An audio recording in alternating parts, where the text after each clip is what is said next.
gentlemen, welcome to the Hidden Why podcast. My name's Lee Marnuzzi, and today I'm here with Gordon Jenkins, the Visible Guy. How are you, Gordon?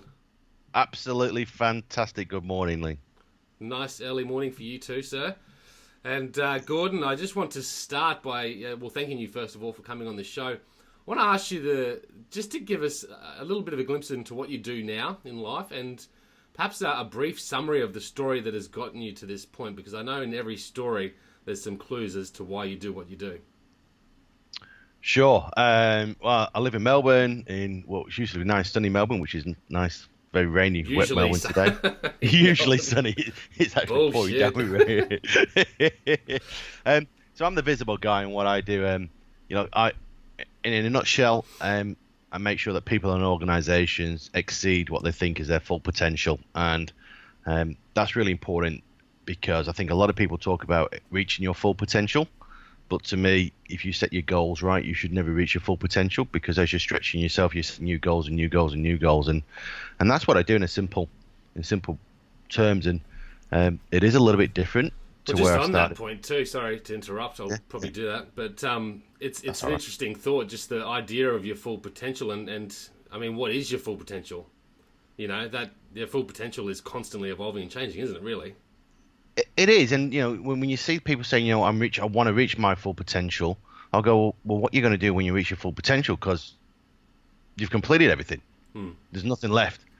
And to me, as someone who is always striving, who's always trying to learn in a different way and do things differently, and trying to be innovative, to me that's just hit a chord with me.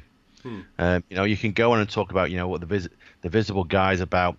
Making people visible. It's not about branding. It's not about marketing. It's about making sure that people know you, that you're not operating in a vacuum, that type of stuff. At the end of the day, what it's about not saying no, not using the word can't, and just striving for life. That's a pace that's right for you, and doing it what I class as doing it on the pathway that's right. That's the right pathway for you, and not a pathway that people have told you to tread. Yeah, and certainly reading your message, I think we've got some congruencies there as to sort of what I promote and what I believe in as well, and that's really walking your own journey in life. Absolutely, and we what I say to people is, both you and me, we've got the same passion with it, and we say the same. We're trying to say the same thing, and someone may relate to what I say, and someone may relate to just what you say, and that's okay.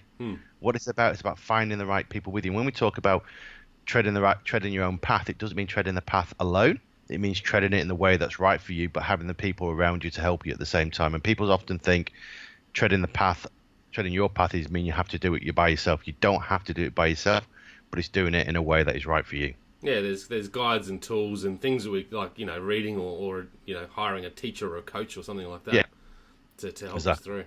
So I love the name, first of all, Visible Guy. I really do like it. What is the reason that's got you here? Because I know you've got your own story, and you've gone to some dark places and some struggles of your own that have sort of led you down here. Can you just pull out some of those glimpses? Sure. So the interesting thing is that when I started this, I was called the Invisible Guy. Oh. And I changed that because whilst the story is about me being invisible, it comes out about me, what about me, and that's not the message. The message is, yes, it was about me, but how I got out of it, and that's the message I want to show to people. So it's a really interesting word, the visible and the invisible. So it was the visible guy. So look, in a story, I've not had any bigger problems than anyone else in life. We've all got a story, we've all got a problem, but for me, they've been really dark and really real struggles. And the visible guy is about showing people that no matter how big a problem it is for you and how big a problem it is for you personally, you can get out of it. I was bullied as a kid at school, and everyone knew I was bullied as a kid to school, but the system wasn't right to help me get out of it, so I had to get out myself. And it's only recently I understood why I took judo up when I was a kid to get out. Judo is a very defensive sport, art, so it's not a martial art that's very attacking, very attack minded. It's very defensive minded. So I'm not a person that will naturally go and looking for problems, but I will protect myself in my own way. So that's an interesting stance. And then I went through school, fantastic mathematician, absolutely useless English person. I've got a stupid accent, I know.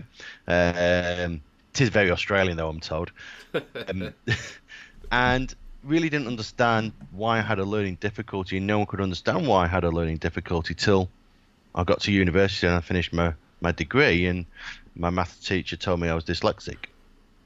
I was going, well, that explains why I didn't like reading, why I couldn't like reading. And I was at school, I wanted to do metalwork. I wanted to do cooking, not metalwork, but boys had to do metalwork. So, I think that if I would have been able to do cooking, I'm not boasting here, but I think I probably would have been one of the world's top chefs. Because, today, give me a sushi knife, I'm absolutely safe. Give me a screwdriver and bloody hell, watch out Melbourne. I'm likely to black out Melbourne. I'm useless. It's interesting sort of reflection, that, isn't it? Because I actually did home economics myself for a few years, and it was the odd thing to do. I had a couple of mates of mine that were doing it, and so I guess that helped us have that level of comfort there in doing it. But yeah, certainly it wasn't a thing that was done. No, that's it. And then, I came to Australia, didn't know anyone in Australia. I had family here. My mother's naturalised Australian, she's got Australian citizen. And, got on the corporate gravy train, met a beautiful lady called Wendy, who became my wife. And 10 years ago, Wendy had a double lung transplant, and my life changed because we're off the gravy train, and that was really when people talk about life-changing situation, that is a life-changing situation. Doesn't matter what size car you have, what size house you have, what type of holiday you got, what type of watch you got, there is no tomorrow. There is only today. And I try to stay in the corporate world, and it was just too hard because I've got to be at home when she's not well. And what happened during hospital, which really struck well, is everyone's asking, for 10 years, people have going, how's Wendy, how's Wendy, how's Wendy? And no one actually said, how's Gordon? Yeah, right. And when I went to the system to ask for help, and I was in with some really dark places, and if there's time we can go into those stories, what they did is, you go to the doctor, you tell them you're not feeling too good, what's going on with your wife and everything else. Sign this form, you're in the mental health, and I go to this room, and it's boiling hot, and there's a 63-year-old lady in the corner. I've just spent the night chatting to her about my life, and I've got no relation to it. I can't relate to that person. What actually happened is I went out that night, talked to my mates, and it's actually my mates I wanted, and it's actually open up saying you wanted that help. And they got me gear. They told me, Gordon, you've got to get yourself into gear. You've got to get yourself right. You've got to get your mind right, and you've got to look after yourself first and get your own house in order. And it's that scenario of, when you're in an aeroplane and they drop the oxygen masks and they say, look after yourself first before you look after your children. Yeah, absolutely. That's what they said to me, and that's absolutely right. So the next day, I went to the gym and came out of it, went to work, and I said to the guys, right, looking after myself, I've just signed up to walk Kakadu. And they all started laughing and walked away. Chairman came in and said, look, so you at the gym today? I said, yeah, I'm walking Kakadu. He said, I signed up to do that. A couple of hours later, the chairman comes in and he goes, did you say you're walking Kakadu? I said, yeah. He goes, mate, you're a bloody idiot. It's walk the Kokoda. I went, what's Kokoda? Where is Kokoda? I suddenly found out that Kokoda is one of the, the third hardest trek in the world. I'm 115 kilos. I'm not the most athletic guy. I wasn't then. And put my mind to it and raise money for the foundation, for our charity, for the back of that. So, these are the stories that I tell, that, you end up in one area. You don't necessarily end up in where you think you're going to be, but you deal with the circumstances you're in. And today, the visible guy goes out and he's, I'm a speaker. I've just done another podcast about men's mental health. I'm not a mental health expert. I've got my own story and what I needed and what was missing from me from the system. I called up yesterday with our mutual friend, the heart guy. And Peter, when we talked to Peter about him and his partner, from a carer perspective, there's nothing in the system for the carer.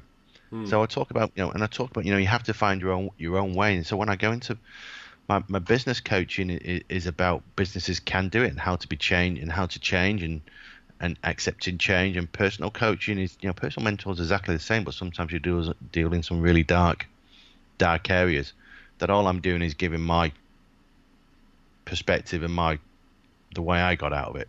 Yeah. It's a pretty simple, keep it simple story. Yeah, but it's a real story, and I think everyone's got their own stories, and we can all provide value in our own way to others. And if we could just do that, if we could just help out one extra person, every day, then how great would the world be? So someone said to me the other day, I was talking to them, and I spend a lot of time with well, she's not even a coach now. She's a good friend. I said, what is it? I said, what is it about me that attracts people? Tell me what it is. And she came up, she goes, we have in the world, we have these one percenters, these multi-millionaires, one percenters who are sales coaches, lead coaches, development coaches, and they go out and they fill stadiums of 10, 20, $50,000, 50,000 people, and that's brilliant. But 99% of the people can't relate to them. And what we are now getting in the world is this group of people that are the 99 percenters, not the 1 percenters, the 90 who are just normal people, where normal people can relate to them. Yeah. And they're not flashing out in the flash cards. I mean, all right, if they're successful out of it, that's great. But at the same time, I'm very open that a large percentage of the revenue I earn goes to the foundation. I don't want that big house any longer. If I can help one person survive today, then my job's. And if that person can pass on what we've talked about to someone else and forward pay it, then that's absolutely brilliant. So I think what we're really finding in the world today is these 99 percenters are relating to a lot more people. Yeah, it's interesting. I think for your situation, what you've been through, and correct me if I'm wrong, but perhaps that's opened you up to not having all these needs and things that you thought that were important in life, and actually showing you a sort of a greater reality of what it's all about. But I still feel that there's a lot of these people that go after those fast cars, fancy dreams, and people wearing nice suits that are flying to I don't know, beach locations every weekend. It seems to be very trendy to be among that audience, but it's not really that real in my sort of view. One day that may be me. One day that may well be me. I'm not saying it's not. What I'm saying is that there's a marketplace for that, and there's a marketplace for those people that relate to it Right. differently as well. And there's a means to both of them. One's not right. One's not better than the other. What we're saying to you is you have the option. Yeah. And I think there's more of that option of that person who is normal, who's living there. Said, you know what, I have been on that bridge. I have been in that dark area. I have looked at it about, is my wife going to wake up alive today or not? What do I do? How do I do it? How do I pay for medical bills? How do I pay for the medicine? How do I put food on the table? But still giving this persona that everything is all right, because in society you're not supposed to be weak. Oh, fucking hell, I got to tell you, crying is some of the best relief I've ever seen in my life. But at the same time, when you go to business and you see businesses want to change, and they say the right thing, but then they don't implement it properly, it's because the metrics they're giving, the accountability that they're giving to people is the wrong accountability. And then bring that back to, if I want to do something right, it's got to appeal to me. It's got to be the path I want to do. So if you want someone to perform better in business, and they don't really care about the money, you've got to think about a different carrot. Yeah. So the two are exactly the same. It's about performing and doing stuff. And I don't want to sit on. I do social media, and I don't like social media, and it's an absolute pain for me. As we spoke about the other week. But what I have managed to do, I've managed to block 3 months of my social media. Why? Because I actually found a tool that I could actually use. Yep. Right. So I've saved myself time to do that. I want to get fit again, but I want to get fit in a way that I want to get fit. Yeah. There's different ways that we can do things, and it's about this. Let's call it disruptive coaching, because there's not one way to coach any longer. There's a way that suits you. Yeah, absolutely. And that's what it means. Look at you. I mean, look at you in Japan. Look at me in Australia. I mean, I would never have thought 40 years ago I'd be in Australia. No, you raise a couple of great points there, and looking at the motivation behind why we do things. I read a great book, Payoff. I don't know if you've read that yet, but they sort of address that. And the motivation to get started, is one sort of level. But then there's motivation of the experience as well. And I think that's what's more important to a lot of people these days, is really doing something, doing the work, whatever it might be, that is an experience that is enjoyable and right for us. And I connect that with, our hidden why. What are your thoughts on that? Because, I mean, it's got to be key. It's got to be key. So when I started in consulting, I said, I'm going to write a book on consultancy. Because people said, it's going to take you 18 months to start up business. I said, I haven't got 18 months. And I said, well, it takes you 18 months. I don't have 18 months. I said, what do you mean? I said, I've got no money. I said, next month I've got a mortgage to pay, medical bills to pay, my wife's medicine. Don't pay my medicine, don't pay the medical bills, my wife dies. Yeah. Simple as that. Right, don't have 18 months. So I said, I'm going to write a book, and it's going to be the book on consultancy. And the first book is How to Be a Great Consultant, and the back page is going to say thank you. And the first page is going to say, get off your ass and do it. And that's it. Right? Get off your ass. Don't make excuses. Get off your ass and do it. Mm-hmm. Yeah. If you're not prepared to get off your ass and do it, then you can't expect anyone to help you. And this I find is a what I take from the Aussie culture. If you're prepared to go and do something and get off your ass and start it, then people are always prepared to help you. Yeah. Yeah. And when you're prepared to help, you'll actually find out why you're doing it. And this thing about I don't have a passion, or I don't. Can you help me? Can you help me find a passion? Everyone has a passion. What they don't know is they don't understand it, and they don't know how to use it. Yeah. And my passion is different to your passion to everyone else's passion. But what we do with it and why we do it is that really interesting, because that why is our DNA. And 20 years, 22 years I spent in corporate world, in finance world, and I thought it was all about the sale. And it's probably only in the last 18 months to 2 years I realized it's actually got nothing to do with the sale. And this happened because in Australia there's been a lot of separation in the financial services sector, and I see people now who I mentored 20 years ago who are now multi-millionaire brokers, stockbrokers. And what I looked at and what I smart at and what I suddenly realized is it's not the deal that gets me. It's actually helping people along the way, enabling them to be able to exceed what they think is their potential to go and do it. And that's why I'm doing it. That's why you do what you do. And that's why I do what I do. And that's my passion. And that's exactly the same when we look at my charity foundation. It's not about, it's not raising the $1 million or $2 million or whatever the number is that's important. It's the fact that what we do will save people's lives. You know, Wendy is alive today because of the funds we've raised and because of the research that's happened.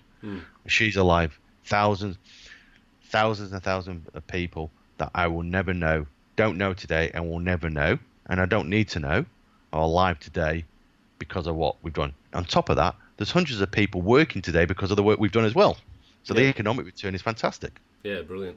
Yeah. And the biggest problem I've got at the moment is Wendy's decided she's going to live till she's 85. Right, well, she should be dead now. Yeah. We've lived our life because she should not be alive. And people say, you know, why are you in the situation you're in? I said, because my wife should be dead. I went, what do you mean? I said, and Wendy and I laugh and joke about it. I said, the fact she's not dead means I've not been able to claim back on the insurance and the super, and we lived our life like that. Well, now she's turned around and she says, well, I actually think I might get to my 85. I went, my first comment was, oh shit, really? No, I didn't really mean that. But, you know, well, okay, I now have to change my life again. Yeah, yeah. Because that's the fantastic. So those are during the journey, those are the things that we meet, and those are the obstacles and the barriers we meet. And instead of sitting on the barrier and going, what do I do next? You go, okay, what do I have to do to, I don't believe in going around the barrier. I believe in jumping through the barrier. Yeah. Right. So what do I have to do? What do I have to do to jump through the barrier and get on with it? That's where a lot of the greatest learnings that you can have and the growth comes from, just bulldozing your way through those barriers. And you know what? Sometimes it might hurt you. Sometimes it might hurt a lot. But if you know, people know me well enough. I've not got a hurtful streak in me. I'm an honest person who I think is authentic, who believes in my integrity and my reputation. But I'm not always going to do things the right way. But it's okay to recognize that sometimes you're not doing things the right way. Understand why you're not doing it the right way and correct yourself. Yeah, yeah, absolutely. But for Christ's sake, get off your ass and give it a go. Yeah, yeah, yeah. And we all do that. And I think, you know, it's good to, at least you're aware of that. If you're not aware, then you just keep going, don't you? Yeah, I just, I've lost the question. Damn it. It's in relation... Oh, yeah, so pushing through those barriers, and it's a thought that I often think of, and it relates back to the motivation of why we do things and having the passion there as well. But I certainly find that if you're connected with your why, and if you've got that passion there and you've got the right motivation behind what you're doing, when you do come up to those barriers, those obstacles in front of you, it's much easier to have that drive to push forward.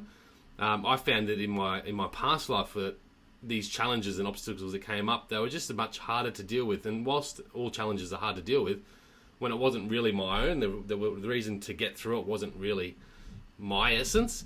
It was just a lot more painful. How do you experience that? You're exactly right, and I think, you know, this thing about exceeding your potential means you're going to continue to hit those barriers in life, and if you're not hitting those barriers, I don't think you're trying hard enough. Yeah. Is my honesty. And essentially when you talk about painful, Pain is an interesting thing, and yeah, one of the questions you thought is what is success, and and pain is a really interesting thing, because pain could mean that you've got to put a bit more effort in, or it just stops you in your tracks. It doesn't mean you actually get hurt out of it. Pain is because you're going through something new and you haven't got experience in it. How do you get through with it? You talk to people, you surround yourself by, yes, I've got some great coaches, but I've also found some really great friends that I didn't know 20 years ago, didn't know 10 years ago, didn't know 7 years ago. And, my friends have gone through their own little struggles in life, and big struggles. And, some of them are ex-forces, ex-British forces. And, to me, they're amazing people. My wife's an amazing person. Probably don't tell her enough on that. And I look for inspiration from that. And sometimes getting through a barrier in the pain means sitting back and going away and coming back, and when you're in a different emotional mindset. Absolutely, yeah. To do it. So for some reason, I know between 11 and 3 o'clock during the day, I'm a useless person in terms of trying to do social media and writing articles. What times are those? I'll just note that down. Between 11 and 3. Now, that doesn't mean, that's got nothing to do with my career in financial services, that you had long lunches as well between 12 and 3 o'clock. That's got another relation to that. But what I do find is, because I've always been an early bird, do things like this on this podcast early in the morning or working late. So I found out how to work through my own pain barriers and do that. I don't have a magic answer for it, other than the fact that to sit back and say I can't get through it is the wrong response. Every single situation is different for me, and I just hope that I do it in a way that is authentic to me, is real to me, and I try not to do anything by myself. I want people. I've got different friends now to 20 years ago, to 10 years ago, but I think I've got people now that want to be with me because of who I am as a person, not want to be with me because of my position in one of the world's largest financial corporations. Yeah, and that's brilliant. So I've got a real friend, and I think that's when I pull that, I smile. Yeah, and I go, I might swear here. I go, fuck Gordon, you're in the right space. Yeah. I read something yesterday, and it talked about this bloke who was, had a family and had a lot of pressure on himself to provide for his family, and, wanted to be that ideal dad and that ideal partner that provided for the family. And it was certainly a story that resonated with me. It's something that I'm, passionate about, and it's similar to you and maybe the audience listening, that you've got that deeper need to really help your wife and provide for your wife. And sometimes our circumstances aren't great, but what is your advice to those people that are out there that perhaps are in that circumstance and perhaps have that pressure? Because it is tough. I think a lot of men in particular, don't know how to deal with it. And they find themselves beating themselves up too much and being very critical. And then at a point, I think a lot of us give up. We just stop that hope and that passion, because we think, fucking all these other people that are around me, look at what they're doing. I think I'm just as good or better than them. Why aren't I having this success? And then we can blame externally, look at our circumstances and have all these reasons. But what is your advice to those people out there listening that, to keep them going? So I think the first thing is to recognize you're in that space. So don't deny it. Admit it, you're in that space. Yeah. Next thing is to look at who your friends are, and unfortunately you're going to have to be really, really open and honest, and you're going to have to talk to people. Some people will get it but don't know what to do, and other people will just give you words of wisdom, and those are the people that you need to start surrounding yourself by. Don't forget the other people, and they'll come from the different places. And I don't mean telling them, but you also have to be very, very careful what you do, because if you are out there trying to be the breadwinner, you've also got to be a chameleon. So when you're going out looking for new business and looking for business, you can't sound desperate either. Yeah. Right, because they're actually buying you a service, and that service they're paying for it as well. For those in that space, I think that life's, what's the purpose of going on, why we're going on, and everything else. There is an absolute purpose, because of people worse than you. Because this is just a situation. You look around the house. What we thought was important isn't important to us. And our life has changed fantastically. You know, when we left the corporate world, when we found out Wendy was sick and we couldn't have children, we did things that we would not be able to have done if we would have stayed in the corporate world and have the kids. And I'm richer in my personality than I am if I would have stayed in the corporate world. I don't think I'm anything that special. I take a tremendous amount of knowledge, feeling, learning from people that are less fortunate from me. Yeah. Because they're doing it harder in a different way than I'm doing it harder in a different way. And it's about, all I can say to people is don't give up. Yeah. Find that spot, go out there. There are people that help. And I don't know, psychologists, psychiatrists, there are there, but there are natural people that just want to help people. So, you know, a part of my work is I do some of it pro bono, and I do some of it paid. Yeah. Now, I'm not in that position where I can do everything pro bono, and, you know, that is a goal one day that I can just turn around and say thank you everyone, and the rest of my life spent pro bono. And that's a wonderful position to be in. But there are people out there that can help me, and I can only give you my experience that when I was in a really, really dark space, what I should have looked at, it's my friends in the pub drinking when they listened to me for 5 minutes, 6 minutes, and I was going, it's not fair, it's not fair, it's not fair, it's not fair, it's not fair. What's happening, Wendy? I don't know what's happening to Wendy. I don't know what's happening. They said, Gordon, stop. It starts with you. Look after yourself, get yourself in start. And that's the real motivation for me. So friends sometimes tell you the hard truth. When friends tell you the hard stuff, don't be angry with them. It's a time to just shut up, listen, take it on board, say thank you, go away, think about it, and come back and really say thank you again. Every single person on this planet has got something good to give. Whether they want to give it, that's up to them. And people I relate to today, who are my friends today, I would never have met 5 years ago, 20 years ago. They would not have been in my circle of friends, and that's brilliant. I'm happy about that. And, you know, I'm not quite there yet in everything. I'm still learning. When I did this podcast regarding men's mental health, I learned a different side of mental health, which I realized that I was probably struggling with, but it was explained in a way that related to me, that I understood it. And I think, right, okay, if I can take that and pass that type of learning onto an identification onto the next person, then hopefully they're not going to wait 10 years to realize that they've got a problem that needs to deal with. They can solve it earlier. Yeah. I think, there's a lot of value in that. And certainly, you know, the advice there for me that I took away is just to be able to ask for help. And also admit it, you know, you've got to express what you're feeling to be able to progress, I guess, past it. Yeah. But certainly then to ask for that help, you know, ask and seek those people in your circle, those friends and mates. I've got a few of them that I rely on, and it might be uncomfortable at first to open up on a deeper level, but once you do, it's amazing the support that comes back from them. And the other thing that you sort of touched on there, which I don't know if was your intention or not, but certainly I think, you know, it starts with us as the individual, and you have to look at your life and go, well, what are my behaviors? What's conducive to causing my suffering, and what's conducive to causing my happiness? And you know, I reflected on this big time again at the end of the year, because I took a time off with my family, went on a bit of a holiday, and thought, well, what was it from 2016 that was really causing my suffering? What was it that it just made it harder, and what made it greater? So that sort of allows me to move into 2017 going, well, this is what I need to avoid, and this is what I need to just keep doing.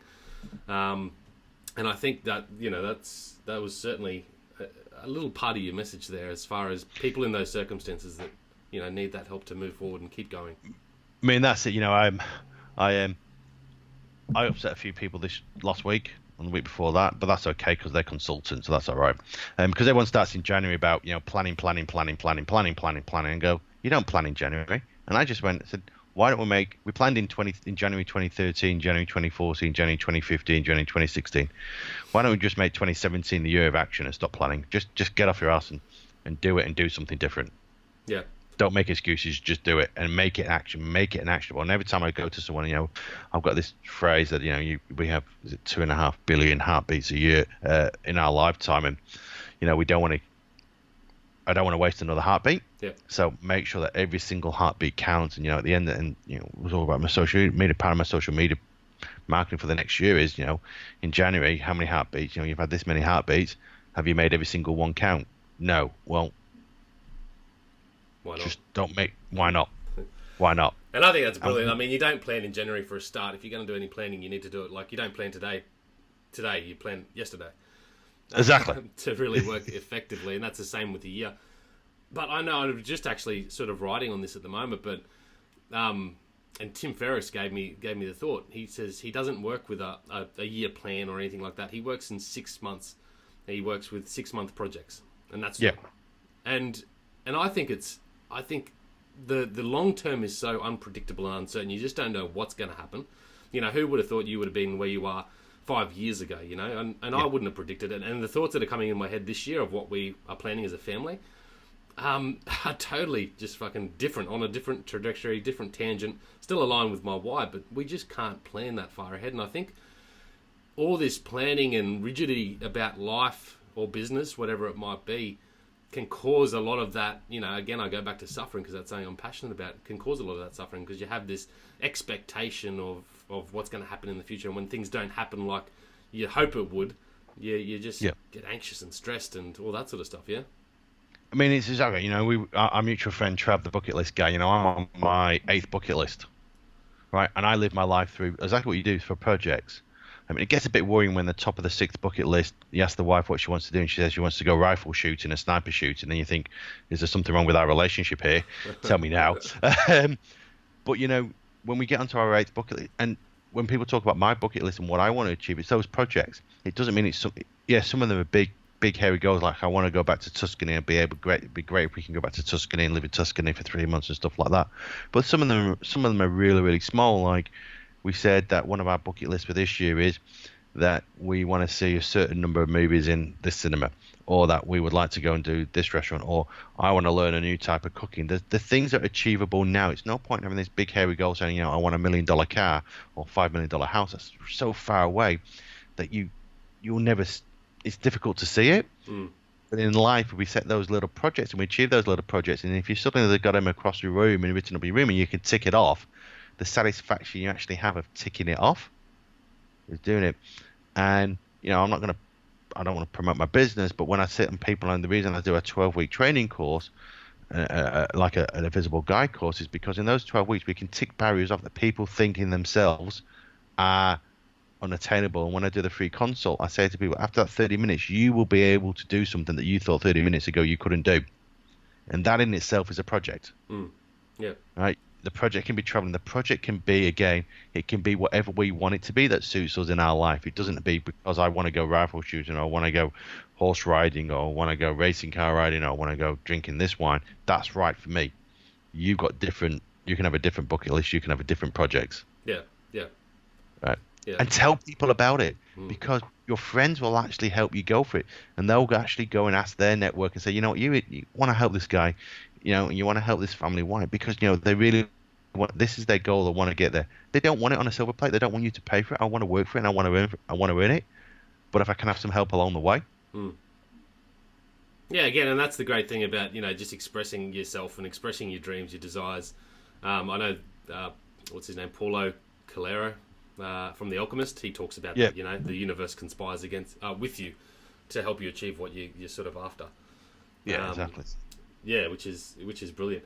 What I want to ask you the question: do you think we all have a why? Yeah. If you would have asked me 10 years ago, I would have said bullshit. What the hell's that? Didn't believe in it because I wouldn't believe it. Do we all have a why? Yeah, we all have a why. Absolutely. How much we want to deal with it, how much we want to use it, what we want to do with it.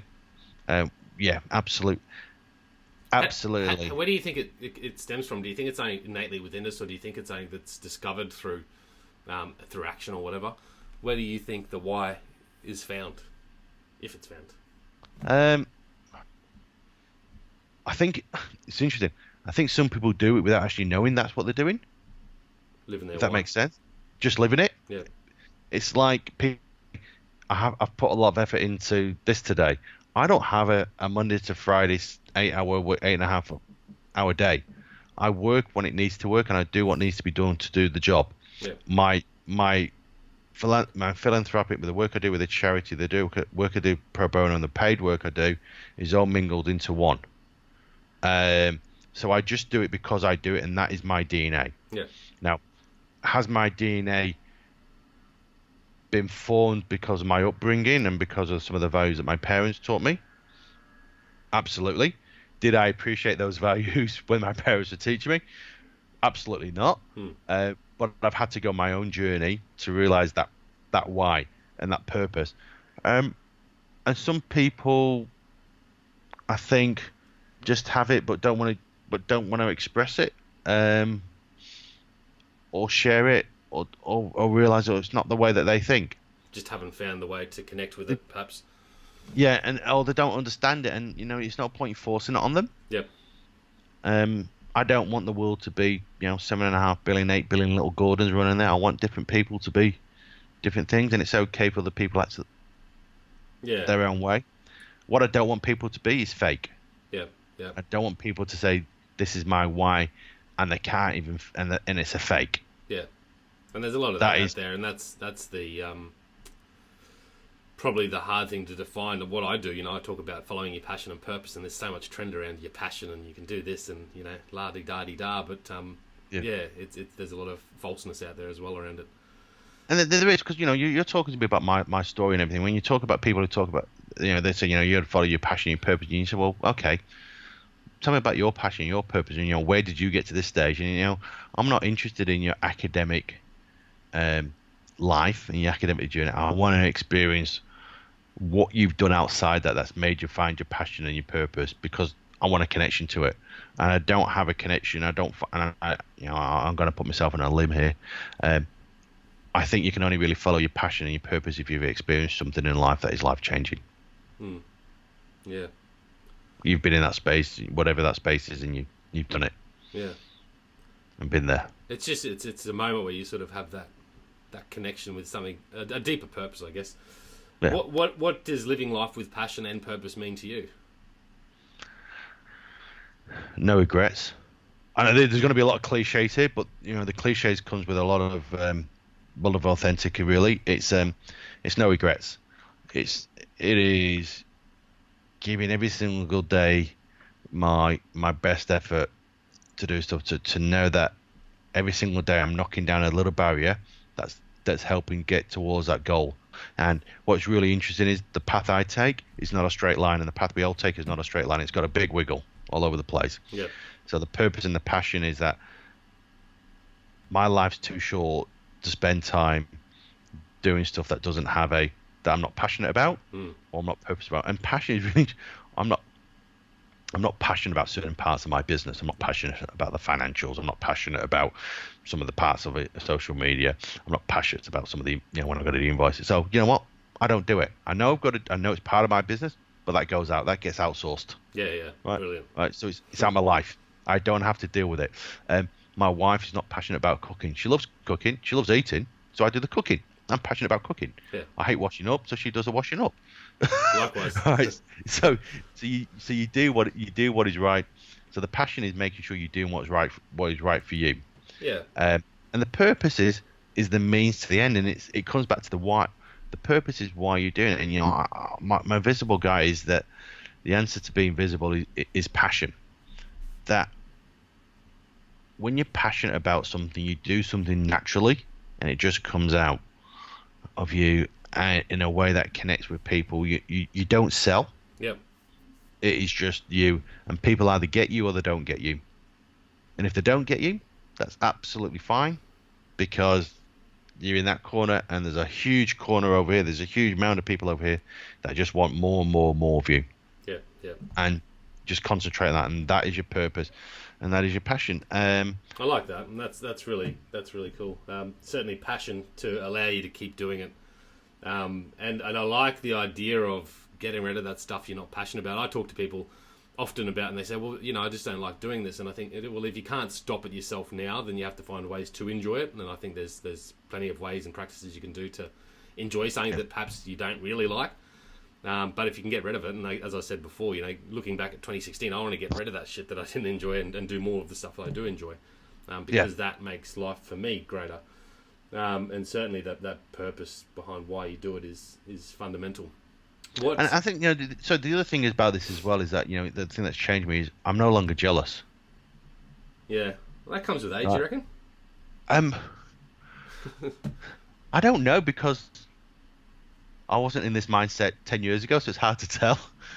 I mean, if you look around, there's probably people that are still out there. I mean, there are people out there, in your age bracket that would be like that and still have jealousy or need for comparison against others and status and all that sort of stuff. And that's, I mean, we could probably go deep into talks about ego there and stuff like that. But it could have been. I mean, if you take, I look at people driving Ferraris nowadays, and I thought, that's always been my dream car, and I'm not jealous about that. And then my wife says, yeah, but that's because you can't sit in the seat any longer. I went, okay, well, let's not go down to too much basics about my size and everything. But, good for them. Yeah. If that's what they want to do, that's good for them. There's not a jealousy. I don't have opinion of people. Either I get people and people get me, and we do something together, and we collaborate and we work together, or we don't. So it's if we don't.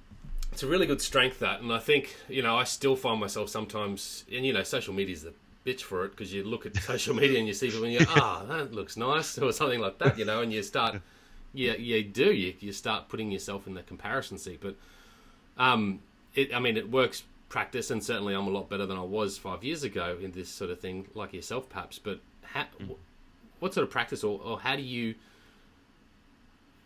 not compare? How do you avoid falling into that trap? Is there anything in particular that stands out? Look, the only thing I can draw on my life, my life is totally driven for a lung foundation, a longitude foundation. Everything I do is about ensuring my wife's kept alive, she lives a long life, and the foundation keeps on going and saves thousands of lives around the world. Yeah. That's the ultimate thing. That's the only thing that concerns me. Out of that, it means that my business will be successful.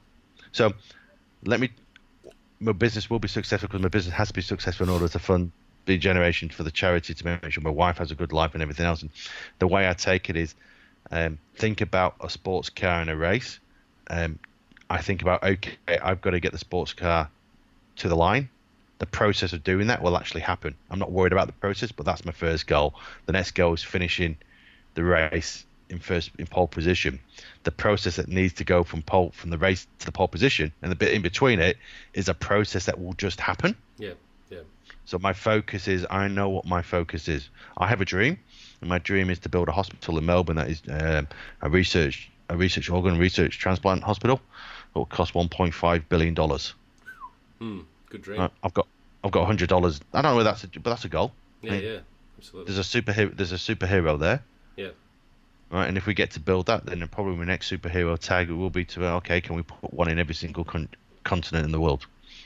Yeah. And then the next one is, whatever this blockchain technology is, can we somehow use blockchain technology to share all this information, meaning people's lives, and you just go on and that's so in between all that, everything just mushes, just happens. Yeah.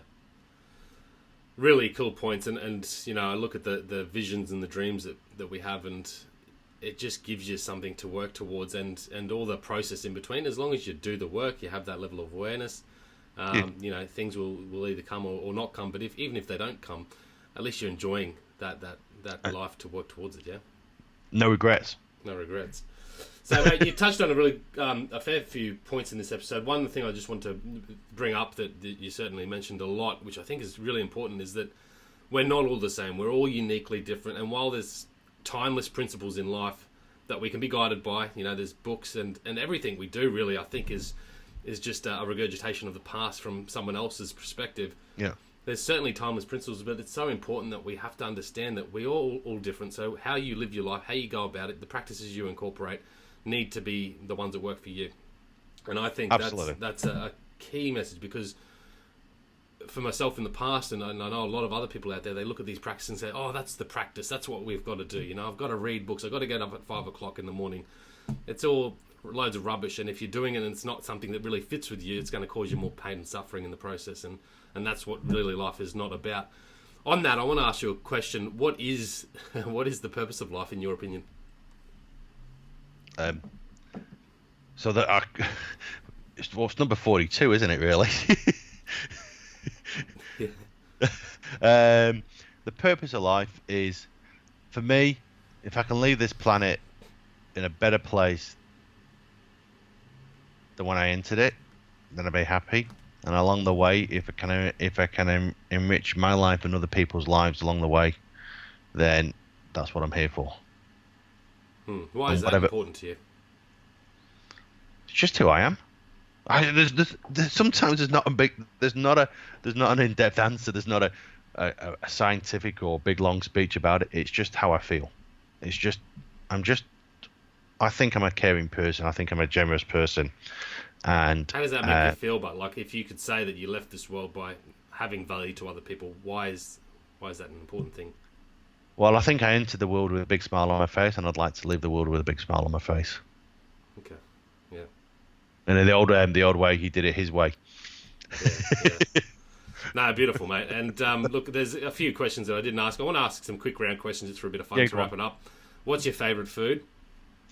Peking duck or homemade Peking beef ragout. Peking duck, it's hard with this accent, or my homemade beef ragout. Beef ragout, yeah, both sound good. Favourite leisure activity?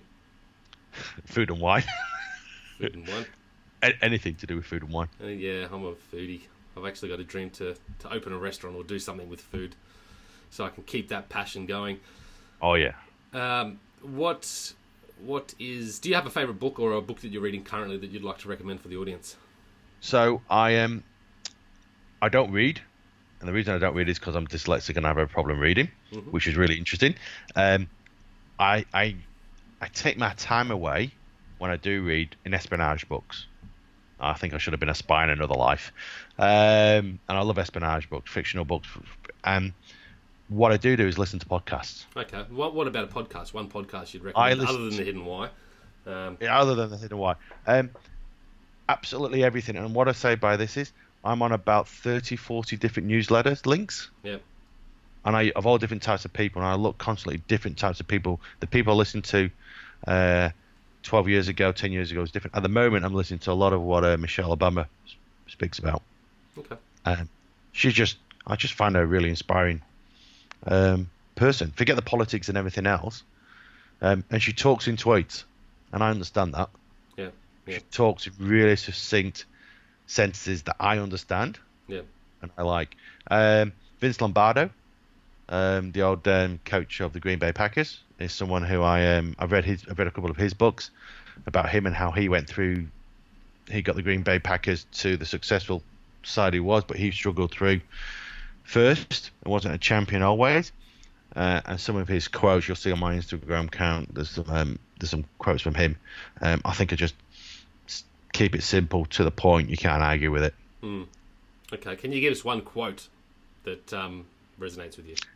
Well, I've got one quote at the moment that from Muhammad Ali I'm just about to put out. It says, "Don't count the days, make the days count." Yeah, true. You can't argue with that, can you? Yeah, okay. No, it's brilliant. It is brilliant. Mate, very cool. Thank you for all that you've said, and a shout out to the bucket list guy too. You did mention him there, Trav Bell. Yeah. He's a guest on the show in the past as well. And I think it's, you talked about it in your story, so I think, having a bucket list is really cool thing to have. So, thanks for sharing that also. Is there any last... Oh, how do we reach you, first of all? Okay, yeah, guy. So the Visible Guy is obviously very visible, isn't it? You can find me all over Instagram, Facebook, all over the place. But if you want to get hold of me, www.thevisibleguy.com. Email me at info@thevisibleguy. If you go on my website, under contact, you'll see something called free consult. Sign up there, book a date, book a time, and you'll get a free 30-minute chat with me to talk about whatever your barriers that you want to break through. And of course, also my last plug is obviously our foundation, which is Longitude Foundation, Lungitude, that we're passionate about, and that that's looking at some lung transplant research as well.